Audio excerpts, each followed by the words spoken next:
BJP ने महाराष्ट्र की सबसे ताकतवर पॉलिटिकल पार्टी शिवसेना को तोड़ तो दिया है, लेकिन बावजूद इसके बीजेपी को लग रहा है कि बिना किसी ठाकरे को साथ लिए महाराष्ट्र में उसकी जीत का सपना पूरा नहीं होगा।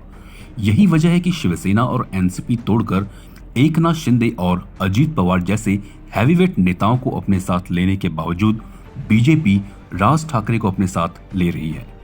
महाराष्ट्र के बीजेपी नेता गठबंधन के लिए लंबे समय से मुंबई में राज पर डोरे डाल रहे थे। सोमवार को दिल्ली में अमित शाह और जेपी नड्डा से राज की मुलाकात के बाद बीजेपी के साथ गठबंधन तय माना जा रहा है। हालांकि अब तक इसकी आधिकारिक घोषणा नहीं हुई है, लेकिन राज की हिंदुत्व पर कट्टर भूमिका है और उनकी लोकप्रियता बीजेपी को लुभा रही है।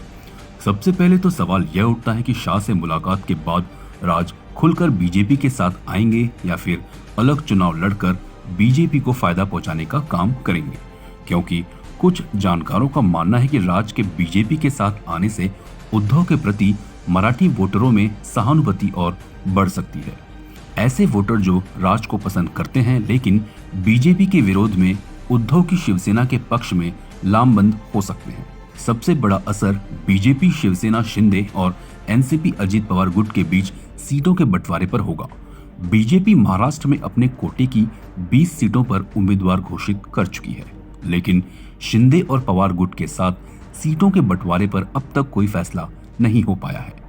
ऐसे में राज की एंट्री के बाद सीटों के बंटवारे पर मामला और उलझ सकता है और महायुति के बीच टकराव बढ़ सकता है।